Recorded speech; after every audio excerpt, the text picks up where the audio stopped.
أعوذ بالله من الشيطان الرجيم. بسم الله الرحمن الرحيم.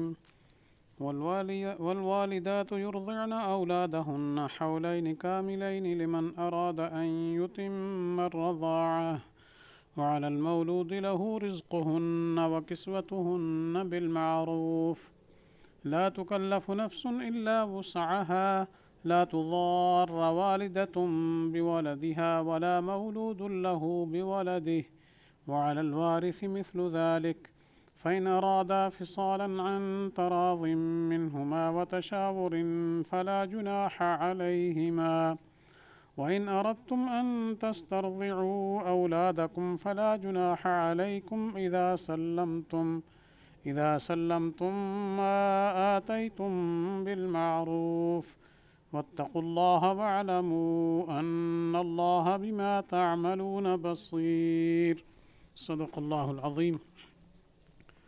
ترجمہ یہ ہے، اور بچے والی عورتیں دودھ پلائیں اپنے بچوں کو 2 برس پورے، جو کوئی چاہے کہ پوری کرے دودھ کی مدت، اور لڑکے والے یعنی باپ پر ہے کھانا اور کپڑا ان عورتوں کا موافق دستور کے. تکلیف نہ دی جاتی کسی کو مگر اس کی گنجائش کے موافق.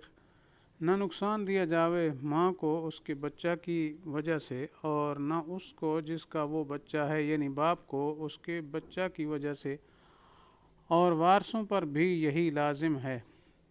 پھر اگر ماں باپ چاہیں کہ دودھ چھڑا لیں یعنی 2 برس کے اندر، 2 برس کے اندر ہی اپنی رضا اور مشورے سے، تو ان پر کچھ گناہ نہیں. اور اگر تم لوگ چاہو کہ دودھ پلواؤ کسی دایا سے اپنی اولاد کو، تو بھی تم پر کچھ گناہ نہیں، جبکہ حوالے کر دو جو کچھ تم نے دینا ٹھہرایا تھا موافق دستور کے.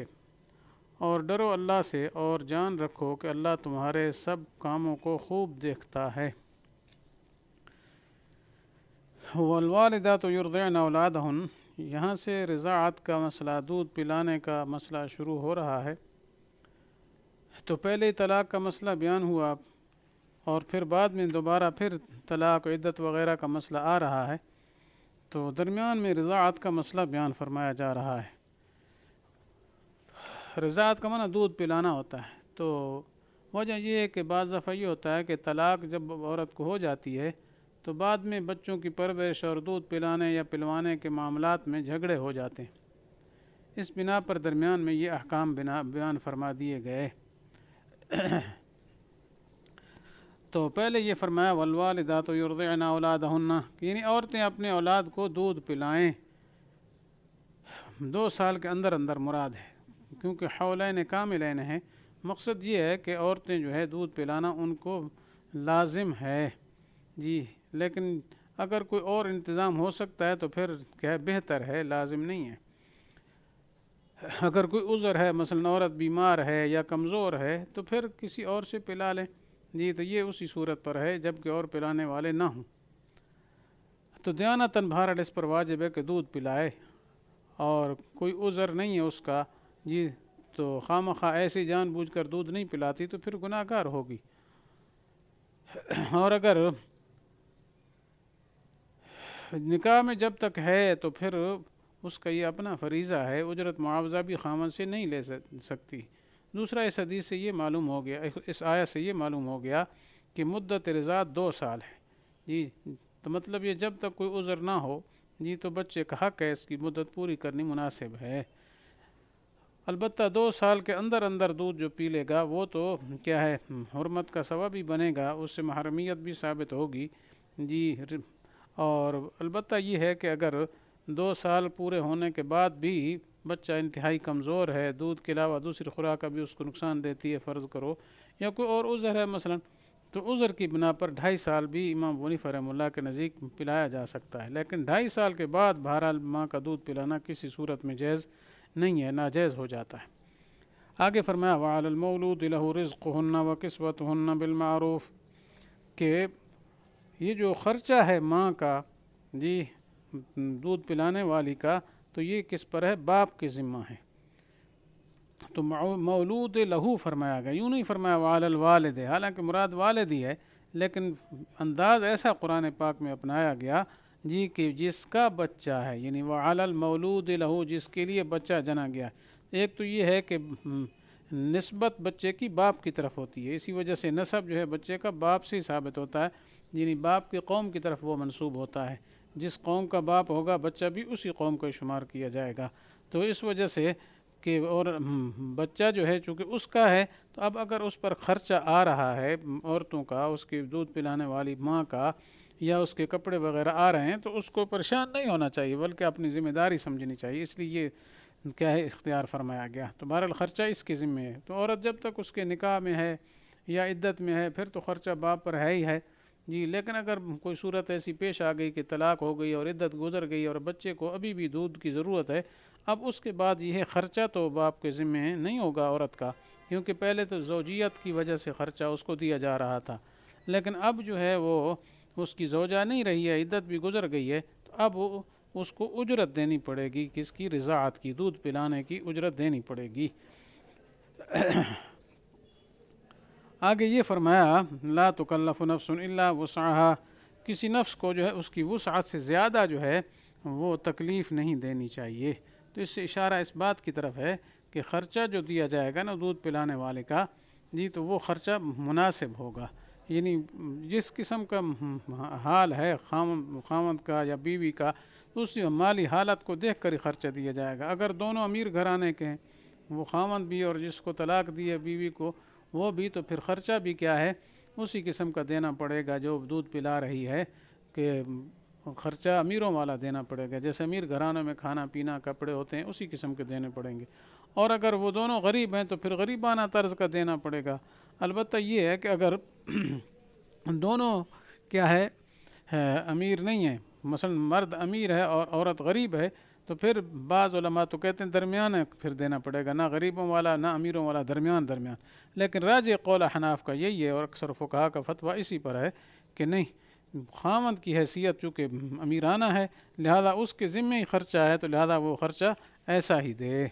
آگے فرمایا لا تضار والدۃ بولدہا، نہ تکلیف پہنچائی جائے ماں کو اس کے بچے کی وجہ سے، اور نہ باپ کو اس کے کیا ہے بچے کی وجہ سے۔ مطلب یہ ہے کہ بچے کے ماں باپ آپس میں زدی نہ کریں، مثلا ماں دودھ پلانے سے معذور ہو اور باپ اس پر یہ سمجھ کر زبردستی کرے کہ آخر اس کا بھی تو بچہ ہے، یہ مجبور ہوگی اور پلاوے گی، یا باپ مثلا مفلس ہے اور ماں کو کوئی معذوری بھی نہیں، پھر دودھ پلانے سے اس لیے انکار کرے کہ اس کا بھی تو بچہ ہے، جدھر سے کرے گا مرے گا تو پلائے گا، انتظام کرے گا، نہ، تو مطلب دونوں کو تکلیف نہ دی جائے، نہ ماں کو اور نہ باپ کو۔ آگے فرمایا لا تضار والدۃ بولدہا جی، اور اس طرح ماں کو اس کے بچے کی وجہ سے ضرر نہ پہنچایا جائے جی۔ تو اس سے یہ بھی مطلب نکل آیا کہ اگر عورت دودھ پلانے سے کسی خاص مجبوری کی بھی سبب انکار کرتی ہے، ٹھیک ہے، تو اب اسے مجبور نہیں کرنا چاہیے، ٹھیک ہے۔ ہاں ایک صورت ہے کہ اگر بچہ کسی عورت دوسری کا دودھ پیتے ہی نہیں، کسی گائے بکری بھینس کا دودھ پیتا ہی نہیں ہے سوائے ماں کے دودھ کے، تو پھر مجبور کر سکتے ہیں۔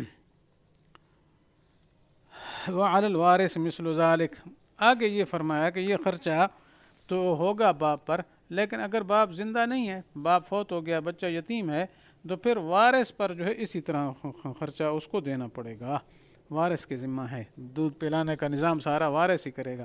لیکن وارث کون ہے؟ اگر باپ نہیں دادا ہے، یا مثلا اس کے باپ نہیں ہے تو مثلا چاچے ہیں یا بھائی ہیں یا کوئی اور ہیں، یہ اس قسم کے وارث ہیں جو محرم ہیں، تو پھر وہ انتظام کریں گے، ان کے ذمہ لازم ہے۔ البتہ اگر ایک سے زیادہ وارث ہیں تو پھر وارث بقدر وراثت جو ہے ان کے ذمہ خرچہ اس کا لازم ہوگا، بچے کے اس کا رضاعت کا بھی اسی طریقے سے دوسرے اخراجات بھی کیا ہے وہ اسی پر لازم ہوں گے، کس پر؟ جو اس کے بعد میں وارث بننے والے ہیں۔ تو اس اعتبار سے یہ فرمایا گیا وعلی الوارث مثل ذلک فإن أرادا فصالا عن تراض منهما وتشاور فلا جناح عليهما۔ اب دودھ چھڑانے کا مسئلہ آگے ذکر فرما دیا کہ اگر وہ خاوند بیوی دونوں جی وہ ارادہ کرتے ہیں دودھ چھڑانے کا، لیکن دونوں کی رضامندگی اور مشورہ ہو اور اس میں بچے کو کوئی نقصان بھی نہ ہو، تو ٹھیک ہے، پھر کوئی حرج اس میں نہیں ہے۔ مطلب 2 سال سے پہلے اصل تو یہ ہے کہ 2 سال کے اندر پورا بچے کو پلانا چاہیے، قوت آ جائے، صحیح ہو جائے۔ لیکن اگر وہ دیکھتے ہیں حالات کہ بس کافی ہے اس کے لیے 1.5 سال پلا دیا، سال پلا دیا، اب بچہ تگڑا ہو جائے گا، تو مشورے سے اور رضامندگی سے اگر وہ چھڑا دیتے ہیں تو اس میں بھی کوئی حرج نہیں ہے۔ اس کے بعد وَإِنْ أَرَدْتُمْ أَنْ تَسْتَرْضِعُوا أَوْلَادَكُمْ، آگے فرمایا کہ اگر ماں کی بجائے کسی اور عورت سے تم دودھ پلانا چاہو، کوئی دایا، کوئی انا وغیرہ سے، جی اپنی دودھ کو پلاؤ دوسروں سے، تو تب بھی کوئی حرج نہیں۔ مثلا والد سمجھتا ہے کہ اس کی ماں کا دودھ اتنا صحت مند نہیں ہے، بعض عورتیں بیمار ہوتی ہیں جس کی وجہ سے بچوں کو دودھ جو ہے وہ نقصان دیتا ہے، تو وہ کہتے ہیں کہ بجائے کیا اس کی اپنی ماں کے کسی اور سے پلا لیں، تو پھر بھی کوئی حرج نہیں ہے۔ لیکن جس سے پلوائیں تو اس کے ساتھ پورا طے کریں، اس کو اجرت دیں، جی جو اس کی اجرت بنتی ہے عام دستور کے مطابق وہ اجرت طے بھی کریں اور اس کو وقت پر ادا بھی کریں۔